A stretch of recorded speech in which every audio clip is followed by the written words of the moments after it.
Today's a little different than what you're used to hearing here on this show. And that is because we are in the process of pivoting.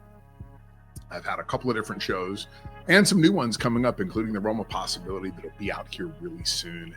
And I'm excited about that because it's all about marketing and AI. And I bring in one of my great friends, Kevin Myers, who's one of the most brilliant marketers on the planet. And we talk a lot about great, interesting topics that he and I have discussed over the past 20 years.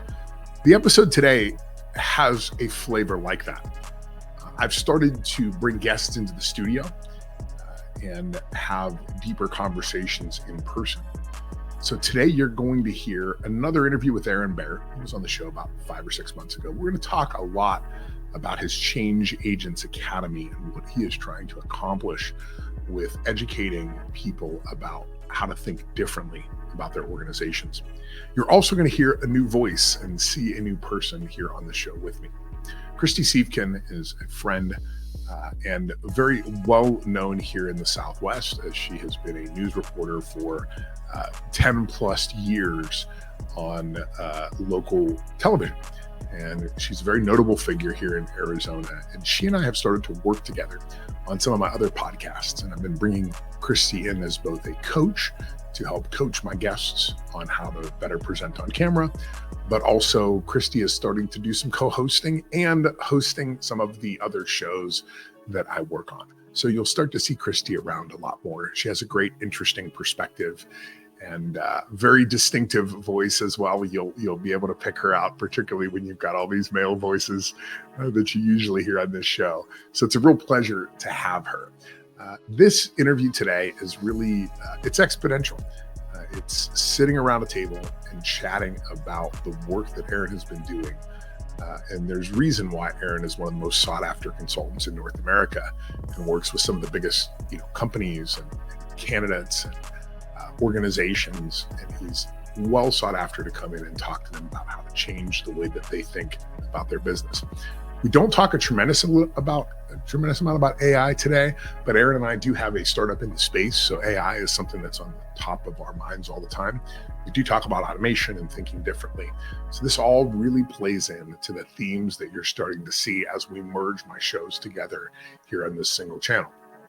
I'm not sure by the time this comes out if we're calling this The Convergence, if we're calling it The Process Fixer, which is my company, or maybe we're calling it something different. Mainstream has been an idea that's been kicked around as well.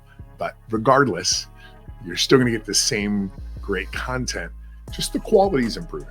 As we have started to monetize our content a little bit more, you'll start to see that we're not pocketing that money. We're investing that money back into providing the highest quality content that we possibly can through my organization. So I'm really excited about Aaron Bear being here today. I hope you enjoy this interview, and we'll see you after the interview. You ready? Let's go. Welcome to the Process Fixer. Help you see the bigger picture. Derek Maines is the elixir, cut and waste away like scissor. Woo! Got a problem, he can solve it. He's an expert with the process, so for sure you'll see a profit. Bottom line profit. Analyze the work your people doing every day. Expose the inefficiencies getting in the way. Advise you how to automate, outsource, abbreviate, eliminate, innovate. Now there's more food up on your dinner plate. Welcome, Aaron Bear. Welcome. Maybe Aaron, just tell us a little bit about your background. Let's just sort of get into it. Give us the whole skinny. You were born. I was born in Fort Wayne, Indiana. Okay. And grew up kind of this small world where everything outside of it was very, very big.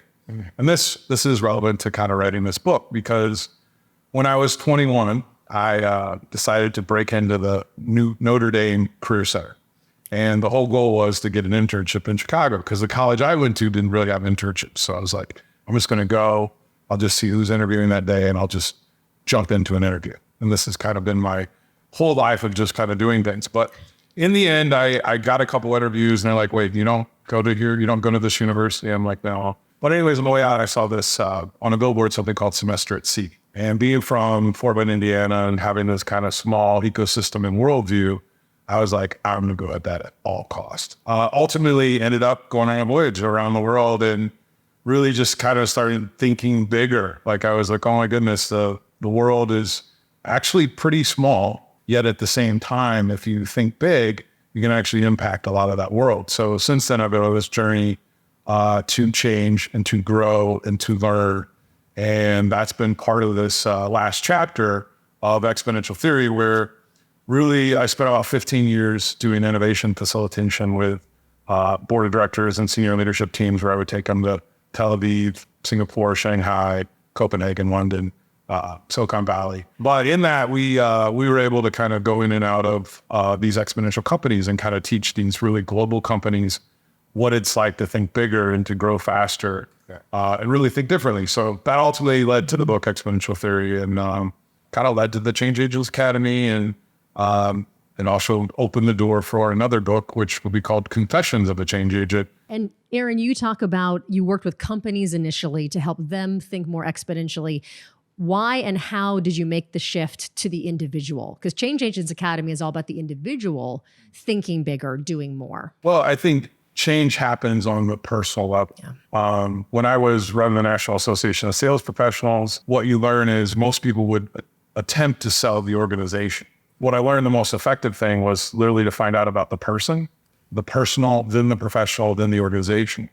Yet our biggest growth at Change Agents Academy is really selling to organizations, because they need to actually now consider the person involved. Yeah, I think what I really liked about going through the content is it does force, it's a perspective shift. It's a pattern interrupter. If I ask you what you did last Tuesday, you're going to go, I don't know.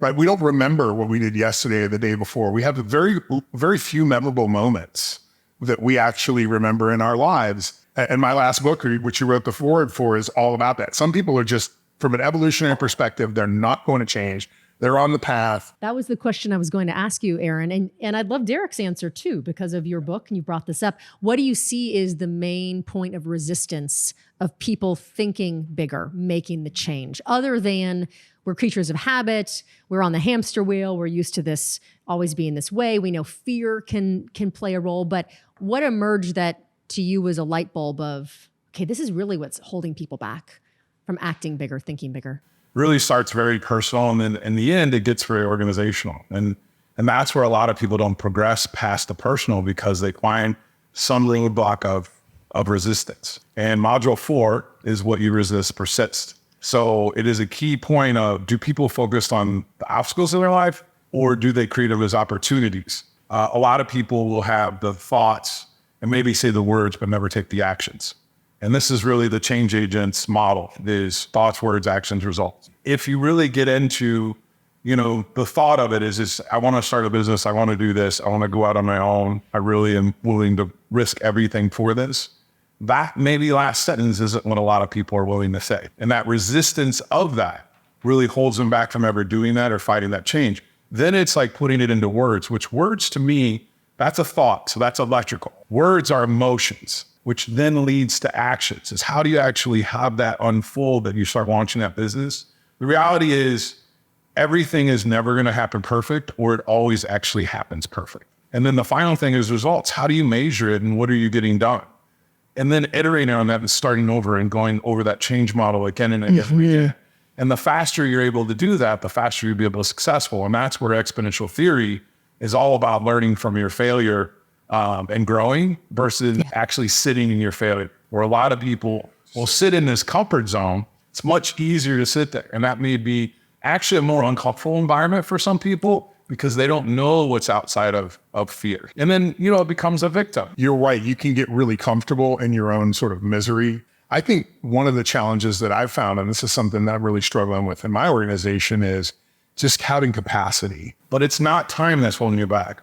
What you need to think about is how you spend your energy and what do you focus that energy on. Your growth is going to be focused on the biggest potential that you can create in this world. I think the opportunity is really to expand that energy, is to think about how you can expand that time. I know you're a meditative person, and I know you understand that time doesn't exist, and you can work a lot of things out, not necessarily here today, but in a meditation that gives you unlimited time, because time and space is only a constraint that we create for each other.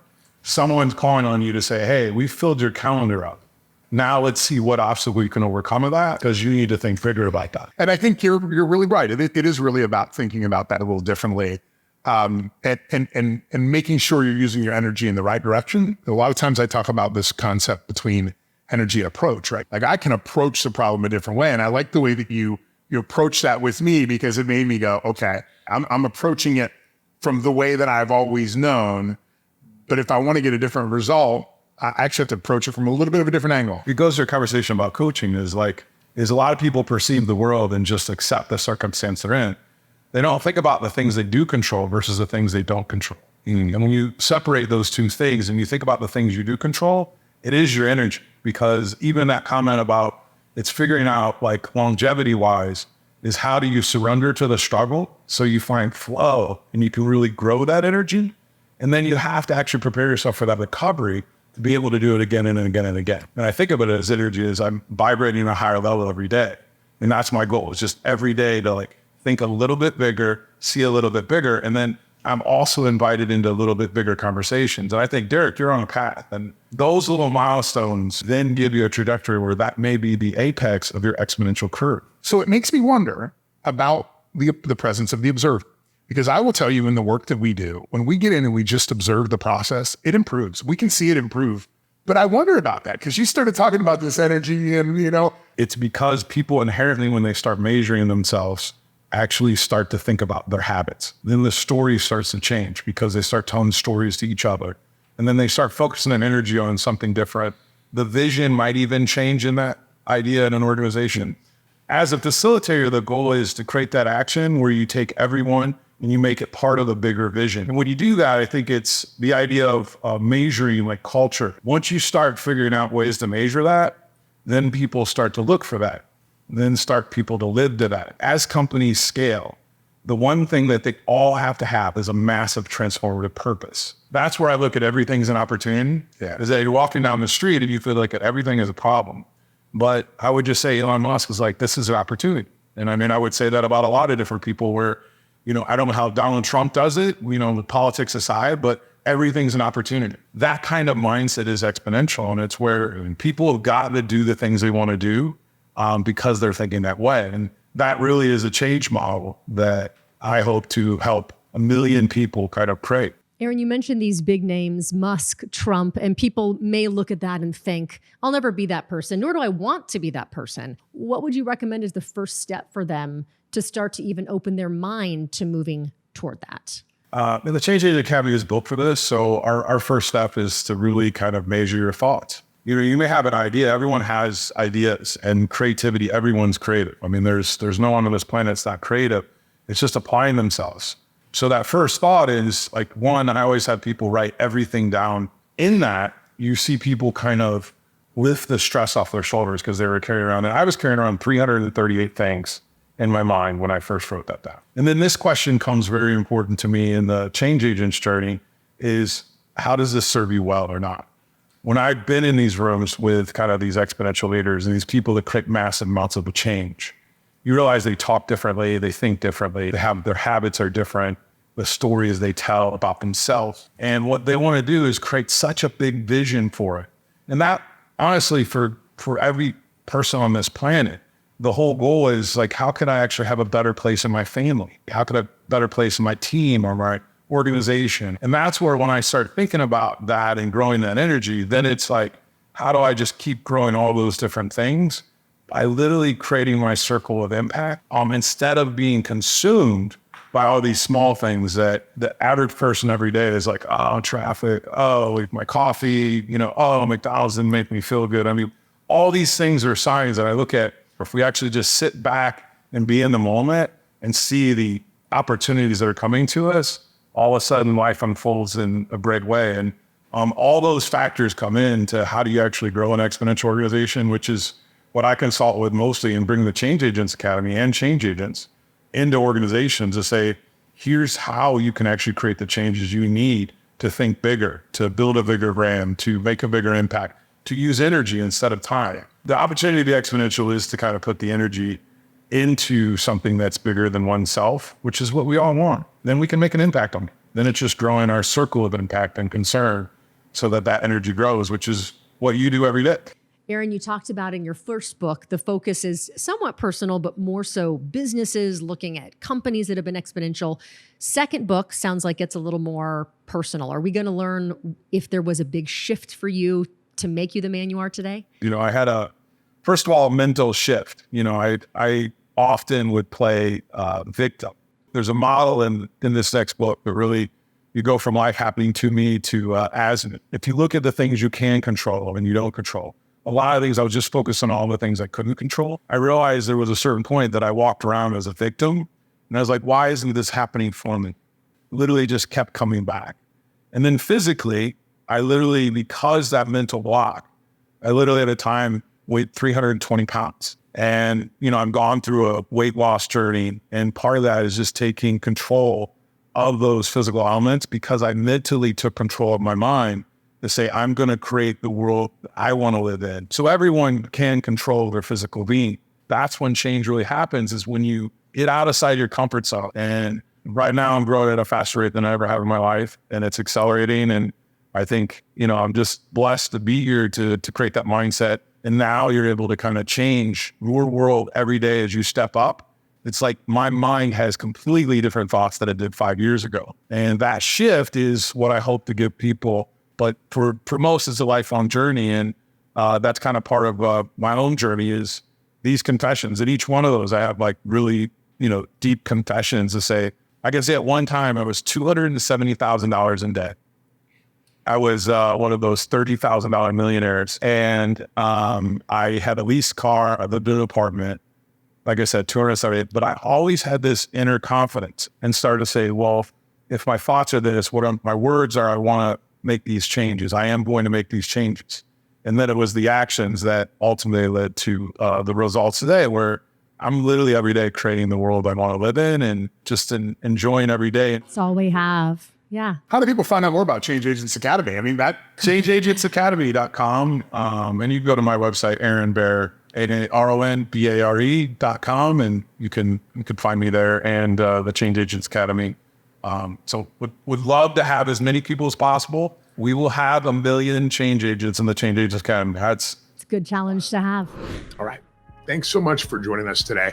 I hope you enjoyed Aaron in this interview, and you got to learn a little bit more about Christy Seifkin. I'll tell you, if you are an executive or a leader that wants to be better on camera and learn how to speak better to audiences, there's nobody better than Christy. And she is phenomenal in coaching and training you and teaching you how to do that. She is a professional speaker. That is what she does for a living. She's been on camera tens of thousands of hours likely in her career on news and now as an MC and a speaker on all sorts of topics. So I'd encourage you to check out Christy Seifkin, and make sure you continue to tune in and like, follow, share these episodes too with other people that you feel like would get a benefit from. Okay, well, until next time.